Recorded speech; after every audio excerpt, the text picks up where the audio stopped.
Hi, everybody. Welcome to English Digest. I'm Tom. I'm Stephanie. It's our sport unit for the month of December, and today we're going to be talking about a sport that can be done probably all year round, and it's called parkour. Maybe you've heard of it, maybe you haven't. I think it's also referred to as free running or urban running, and we'll talk about exactly what it is in just a second. We're going to talk about a really interesting sport, actually, one that I would never brave to try. Even if I were much, much younger, maybe in my teens and early 20s, I still wouldn't try this because it seems quite risky, quite dangerous. I would say it's a type of extreme sport. We're going to go ahead and read through the lesson first, guys, and then we'll be back to talk about what this sport really is. Have you ever dreamed of using an entire city as your training ground, effortlessly moving across walls, buildings, stairs, and obstacles? This is not just a fantasy from the movies. In cities around the world, a group of enthusiasts practice this seemingly impossible sport, parkour. The origins of parkour can be traced back to 20th century France. A military officer named Georges Herbert witnessed the incredible physical abilities of local residents in Africa, which inspired him to create the méthode naturelle, or natural method. This training method cleverly combined climbing, running, and swimming with artificial barriers to mimic nature. Later, David Bell evolved this into parkour as we know it today. His father Raymond crucially influenced its development and taught David that with total conviction, anything is possible. At its core, parkour is about overcoming obstacles in an environment while developing one's capabilities. Basic movements include running, jumping, climbing, and rolling. However, parkour is not limited to fixed moves. Practitioners, commonly called traceurs, can develop unique skills based on the environment and their personal abilities. In addition, safety is always a top priority in parkour. Beginners should learn gradually under professional guidance and avoid risky moves done for mere excitement. The charm of parkour lies not in the flashy moves or the display of high difficulty skills. Its true essence is that every jump and climb is a challenge and a breakthrough for self-belief. Okay, folks, let's take a look at the title first. It's an urban adventure. Urban meaning city, something that's done where people are, lots of buildings and stores, and there's a lot of life going on. Urban adventure as opposed to maybe suburban or rural out in the country. We're going to talk about the rise of parkour, which is a sport that includes lots of jumping and lots of obstacles and barriers to overcome. Usually when I see guys, and it's usually men I see performing this, although women can do it as well, of course, is when they're jumping from building to building, and I think, what are you doing? You're going to fall and hurt yourself. Well, it seems like kind of a challenge, of course, if you're in a city and you kind of see the city as a racetrack and you're looking for obstacles, things to climb up and jump off of, and then you do somersaults on the ground and stuff like that. I originally heard about this from a documentary about 20 years ago, and the documentary was entitled Jump London. Maybe you've heard of it. You might find it on YouTube. It kind of gives an introduction to what parkour was all about, at least back then, but of course it's been progressing over time. I think there was a scene in a James Bond movie, Casino Royale, where there was some parkour antics going on in that movie, so you could check that out as well to find out exactly what it involves. I haven't really heard of a lot of people in Taiwan doing this, but we begin by asking a question. Have you ever dreamed of using an entire city as your training ground, effortlessly moving across walls, buildings, stairs, and obstacles? So it's a question, have you ever dreamed of doing this? Have you ever thought about doing this? Of course, when we dream of something, we're thinking about something we'd really like to accomplish in life. I've always dreamed of going to Alaska, for example. But here, have you ever dreamed of doing this? You can use your entire city as your training ground. Okay, your training ground usually refers to where you train. It could be the track, it could be the court or whatever. But here you're using the city and you're effortlessly moving across walls, buildings, stairs, and obstacles. If something's effortless, That means it's not really very difficult to do. If you're in shape, it's going to be quite easy for you. I don't think that you could ever describe practicing parkour as easy or effortless, but that's what it appears to be. Some of these people have been training for a long time. They should always put a warning on the screen when you see these scenes. Don't try this at home because you have to have a lot of experience and training not to hurt yourself. I wanted to talk about how we say this sport to begin with. It came up first in French, and so parkour is the way they would say it. We also will pronounce it parkour, parkour, or parkour, as I've heard it pronounced as well. But you can decide how you're going to say it. They're all correct. I say parkour. That's just how I've been saying it for the last 20 years, actually, since this first came into being. It's kind of a cool thing. I've always thought it was very, very cool. I just didn't think it was very safe. But I think the first sentence is funny to me because it looks as if it's effortless, meaning it doesn't take any hard work. It's easy. Oh, anyone can do this. When that's not true at all. They're moving across walls. They're moving or jumping from building to building. Sometimes it looks like they're climbing up a wall with no equipment. It's kind of crazy looking, but they also have a lot of stairs they have to get past, go through, obstacles or barriers to get around. We're going to talk about that. Right, okay, so these are some examples of what they do. They move across walls, they move across buildings, they go up and down stairs, they do somersaults, they do flips and stuff like that. And this is not just a fantasy from the movies, okay? So yes, we've seen this in the movies before, and I think it's also non-competitive. You can't really win a championship in parkour, but this is not just a fantasy from the movies. In cities around the world, a group of enthusiasts practice this seemingly impossible sport, parkour. That's how I pronounced it, so that's what we'll go with, at least for me anyway.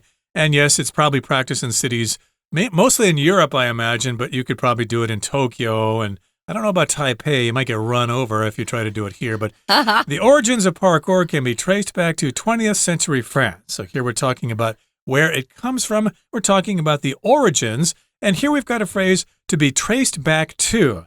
Whenever we want to think about where something came from in terms of history, we use this phrase. It can be traced back to sama, sama, sama. Okay, so you could also say like paper is traced back to ancient China, for example. The ancient Chinese invented paper. You don't necessarily have to use the be verb, though. I could say I traced it back to, or he traced something back to, means to go back to the origin where something came back to. It's similar, but not quite the same as something dates back to a certain period of time in history. So here you're following something back to find out where it came from or where it started. So it can be traced back to 20th century France. That's the 1900s, guys. We have a military officer whose name was Georges Hébert. That's the French pronunciation, or George Herbert. They don't actually say the H sound in French, which is kind of interesting, but say it how you will. I actually heard some Americans pronouncing it George Herbert. Well, there's no R there. There's no R, but they're saying it like that. So just come up with something that's close.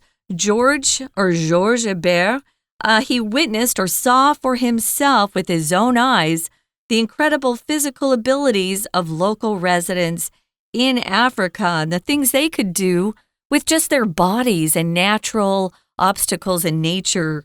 They didn't have a lot of money when he was there in Africa, so they were amusing themselves with just things in nature, right? So that's what he was observing or witnessing, and that inspired him to create the method naturelle, or the natural method, which is what it's translated into being in English, is the natural method. What's that, Tom? Well, it's a training method, and it cleverly combined climbing, running, and swimming with artificial barriers to mimic nature, or to copy, or to be like nature. So yes, it combines different aspects of physical movement, climbing, like climbing up walls, going from the bottom part to the top part, running, of course, moving fast over the ground, and swimming if you go into water, if you need to cross the river, if you see the river as an obstacle, then you know You can swim in the river, although I would not recommend doing that in the Danshui River here in Taipei.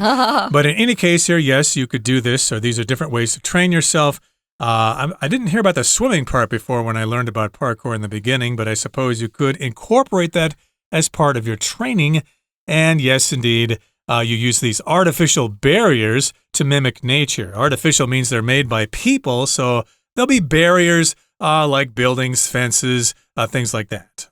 Yeah, so the natural method actually includes most of natural movement, which is just designed to improve our overall physical fitness. They use this natural method today even when they're trying to train people physically. It could be maybe a holistic training where you're trying to develop the whole person. They use it in military and law enforcement to help train people to be more physically fit. You definitely want to be physically fit if you're chasing after bad guys. You don't want to get, you don't want to be weak as opposed to the person that you're chasing down. You want to protect yourselves. So this training method, it combines a lot of different things together. Here we've got one of our vocabulary words. Artificial means not natural. It's man-made, human developed. So artificial barriers would not include something like a tree or a river or a stream. It would be something like a building or a wall that we made as people instead of nature. Right. And again, you're trying to mimic nature. You're trying to copy or imitate what goes on in nature. Maybe you observe how monkeys or squirrels move about through trees, and then you try to copy those movements when you do parkour.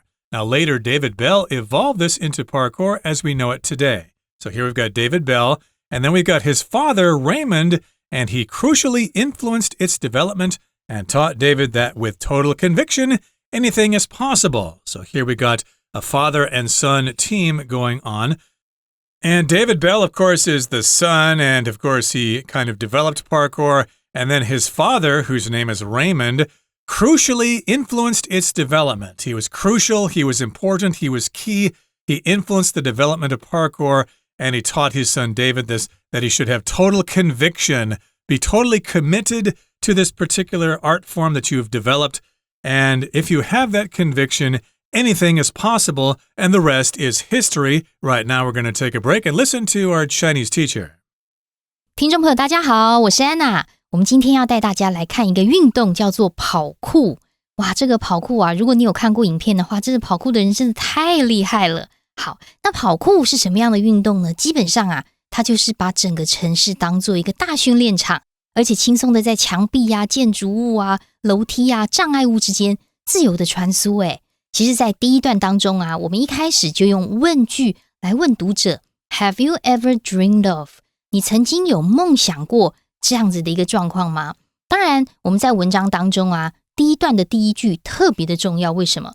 因为这个问句是引发读者对整个文章主题想象一个很重要的一个问句。然后通常读者呢听到这个问句之后，头脑会开始动。但是其实作者也是借由这个问题来自问自答，所以在第一段的第二句跟第三句其实都回答了这个问题，也就是这个跑酷的这个状况啊，它是一个真的运动，它不是想象哦。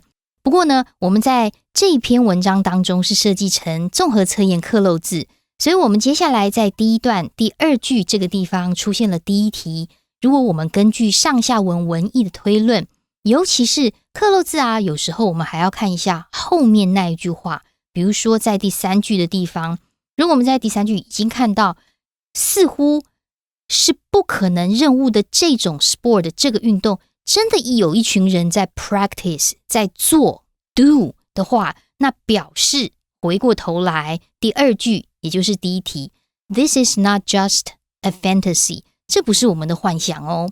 好，那不过这个克漏字呢，我们今天啊要特别着重在第二题的地方，因为尤其是一些句型或者是文法需要常常的厘清。可是回头看一下文章，假设我们一开始介绍这个主题之后，通常啊在第二段就会进入谈一谈这个主题的历史背景，也就是这个运动它的 origin， 它的起源如何。所以我们在第二段一开始就看到 the origins， 它的起源其实就可以追溯回20世纪法国的这个地方。那当时有一名叫做 George Herbert 他的军官这个军官他在非洲，因为看到当地人惊人的体能，就启发他建立了一套全新的训练方式，然后还称它叫做大自然的训练法。这个大自然的训练法这一句话呢，第二段的第二句我们要特别来看一下，因为在这里呢有一个简化的关系子句，这简化的关系子句先行词就是主词的 a military officer， 所以我们从 name 一直到后面的 Herbert 这三个字可以左右括号起来。那为什么要特别括号它呢？因为当我们看到 name 的时候会觉得它是动词，但其实不是哦，它是被简化关系子句剩下来的 PP， 也就是被命名为什么名字的这个军官。好，句子整个动词是后面的 witnessed， 也就是目击亲眼看到。看到什么呢？为什么特别提出这一句话？因为这句话就是我们克漏字第二题考的。我们可以看一下选项，感觉上好像是要考我们关系子句的简化。先回过头来看个句子，这句子当中如果我们看一下，如果是关系子句简化的话，先行词应该就是从逗点前面一直到 witness 目击目睹这整个 phrase。 好，所以这样子惊人的能力如何呢？那看到这样子的事情 which inspired him， 也就是因此而激发他，让他去创造这样子的一个训练活动。那你可能会很好奇，为什么 D 的答案不能选？因为 D 的答案关代用的是 that， 但是你记不记得在逗点之后补充说明的关系子句，我们的关代不能用 that， 只能用 which 或者是 who， 所以 D 的答案是不能选的。那 C 为什么不能选呢？因为 C 这里的关代它用的是关复副词的 where， 可是其实句子少的是一个主词，到底是什么样的情况才 inspired 它来创造，所以 C 这个答案也是不合文法的。那当然接下来呢，我们看到法国人他这个创造了这一套之后呢，其实要特别提到这 David 他的父亲他的父亲对跑酷的发展其实有很重要的影响，因为他教导他其实只要有信念，任何事都有可能哦。 We're going to take a quick break. Stay tuned. We'll be right back.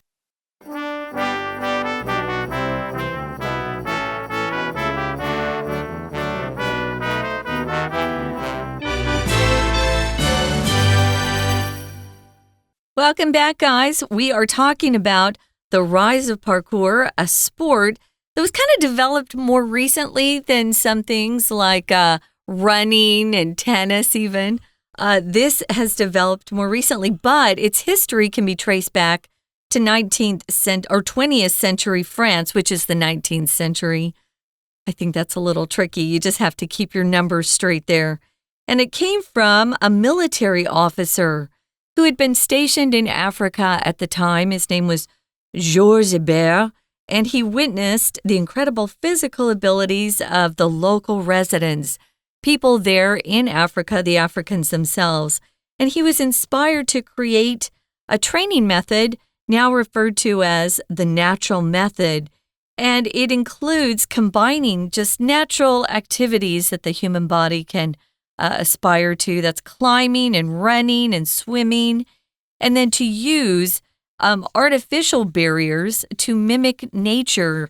So when he was in Africa, of course, he was looking at the Africans actually using natural barriers like trees and rivers and streams, and using their athletic abilities to jump over and climb, and it really helped their bodies maintain their physical fitness.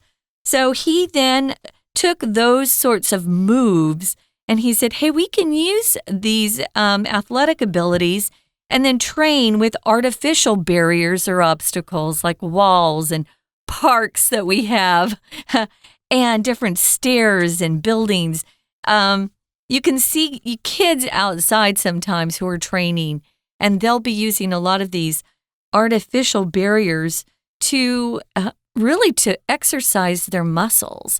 It makes you very flexible. It makes you strong. It makes you really kind of invincible in some ways. But you have to be careful where you pick to train. As Tom said, if you live in a big city like Taipei or Kaohsiung or Taichung, you need to be careful. You can't just be out there dashing around cars, you have to be smart about this and pick a place where you won't be risking others and yourself as you try to train. Right. Well, at its core, some of the basic concepts, parkour is about overcoming obstacles in an environment while developing one's capabilities. So that's what you need to do. You need to overcome those obstacles. Again, you see something, you try to figure out, gee, how can I climb that wall? How can I go down that stairwell without actually going down each stair one by one? When I land on the ground, what do I do to absorb the impact and stuff like that?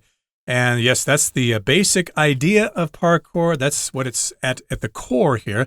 And basic movements include running, jumping, climbing, and rolling. Now, rolling is important, of course, when you jump down from a high place. You can't just land on your feet. You have to go into a roll to absorb the impact. And so that's why this is one aspect of the basic movements. The others are pretty self-explanatory. You got to run, you got to jump, and you got to climb. Right. So it says here, however, parkour is not limited to fixed moves. You don't have to do the same thing over and over again. We are seeing a lot of very clever and creative tracers, or traceurs as they're called, develop new moves, sometimes in sports, particularly things like snowboarding and biking, where they use their bikes or their boards to do tricks. We call them tricks. Those would be things that aren't fixed. Those are things that are creative on the spot. A lot of people are really proud of their skateboarding moves and the new tricks they develop. We have someone who's really good here that works for空中美语that is a really great skateboarder and posts a lot of videos on his new skills. So, yeah, those are not considered fixed moves. Now, if you practice something or you participate in something, you can be called a practitioner. Doesn't have to be a sport. Could be some sort of science that you engage in. Sometimes you'll run into people who are practitioners in, I have a friend who loves shuai, which is kind of a Chinese practice to get the qi moving throughout your body. And I think that's important too. I do. But you could call someone who is really committed and devoted to some sort of practice. Maybe you like Tai Chi and you get together with a group of people and you practice that every day. That would be a practitioner of Tai Chi. Well, these practitioners in parkour are called traceurs. Notice the spelling is kind of weird. It's a French word. You can say tracer, but most people I've listened to and I looked up in the dictionary, 5 different dictionaries. There are lots of different pronunciations. Most of them are traceur. These are people who practice parkour and are constantly working on their skills. Right. And of course, they develop unique skills, special skills that have not been done before. And they are based on the environment. So they kind of figure out exactly how to execute these moves based on the terrain of where they are, the kind of trees and woods and forests and buildings and walls and stuff like that. And, of course, they also have their personal abilities. If they're good at climbing, for example, then they'll probably have lots of moves that involve climbing, etc., etc. This sort of reminds me of old Jackie Chan movies. I think this guy was doing this long before these French guys were.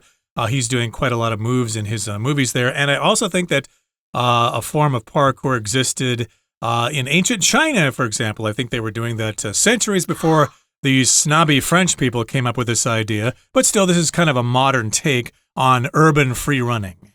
Snobby is kind of a fun word. We should probably define that, Tom. If you're snobby, you kind of look down at other people. You think you're better than they are. And for a long time, the French thought they had the best language, the best food, the best wine. So sometimes we just kind of, we joke around about how the French are snobby. But anyway, it's just a joke, We all really know that Cantonese is the world's most beautiful language. Anyway, so safety is always a top priority. You got to be careful if you practice parkour. Beginners should learn gradually, little by little, under professional guidance. Work with someone who knows what they're doing. If you guide someone, You're kind of leading them. You're showing them the ropes. Showing someone the ropes means you're teaching a beginner how to do something. Guidance is the noun form of to guide, which is the verb form. And you're going to want to avoid risky moves, especially at first. Just be really careful when you begin with this. You need to know what you're doing before you keep increasing the riskiness of the moves. If something's risky, there's a potential for danger there, so be careful. Exactly. And of course, you can't just do things just for the excitement. Of course, you still have to be practical. You are trying to overcome those obstacles. And here in the final paragraph, it says, the charm of parkour lies not in the flashy moves or the display of high difficulty skills. Its true essence is that every jump and climb is a challenge and a breakthrough for self-belief. So it's kind of a personal thing here. You don't want to be too flashy. You don't want to be showing off. Of course, you want to develop your skills and get better, but you don't do that in order to show off to other people. It's kind of a personal thing. If you can achieve some goals while you're doing this, you feel better about yourself. Yeah, setting physical goals that you can achieve is really important for self-confidence, right? So that's what this last paragraph is really addressing.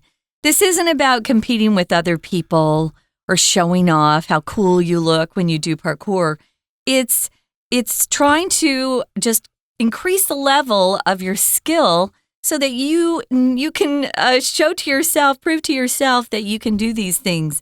It's really good for your body as you increase the difficulty of anything that you're trying to accomplish.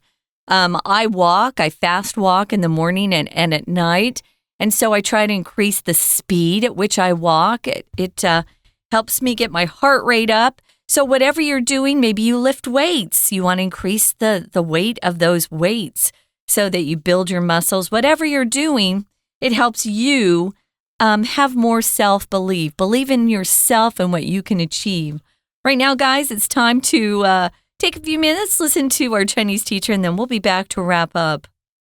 而第三段我们就来谈谈啦，跑酷它到底要做些什么事呢？我们看就要跑来跑去，跳来跳去，可能翻滚。基本上跑酷它的核心就是要克服环境当中的障碍，而同时要培养自身的能力。所以接下来第三段的第一句，我们特别注意一下 while。while 在英文当中很常放在两个句子的中间，用逗点 while 来表示两个子句的情况相反、对比或对照。好，那在这里呢，这里的 while 却是代表的时间，而同时我们在跑酷的时候却可以培养自身的能力。当然我们看到除了一些基本的动作，还有一些另外不局限于固定的招式，所以基本上只要是跑酷的人，可能会根据环境或者是个人的能力，会发展出独特的技巧。这是在第三段第四句的地方特别提到的 unique skills。当然最重要的第五句就是很重要的如果不管是你今天初学，或甚至你是跑酷的专家，安全永远都是跑酷最首要的考量。特别注意这里第三段第五句的地方，我们说最重要的事情，最首要的考量，英文通常会用 top priority。priority 就是一个优先顺序，所以当你把事情做了优先顺序的排列之后，在最前面的第一个通常会说 top priority。 所以大家要注意哦，如果真的要学习跑酷的话，应该要在专业的指导之下循序渐进的学习，不可以追求刺激，然后做一些危险的动作。那么最后第四段的地方做了一个总结，在总结当中我们可以特别注意第一句的在于不在于，跑酷的魅力不在于浮夸的动作，那个在于寓于可以把它特别抓出来，叫做 lie in L-I-E-I-N lie in。 所以大家如果要试的话呢，要特别注意安全哦。以上是我们今天的内容，我是安娜，我们下次见。Okay, that's the end of our lesson for today. Again, it's our sport unit for the month of December. And yes, indeed, if you want to try this, make sure you know what you're doing and find somebody who can give you some tips, because it is kind of dangerous, although it does look darn fun. For me, someone at my advanced age, I think it's more fun to watch people do this than to try to do it myself. I don't want to break my neck and end up in a wheelchair for the rest of my life. That brings us to the end of our program. Thanks for listening. From all of us here at English Digest, I'm Tom. I'm Stephanie. Goodbye. Bye.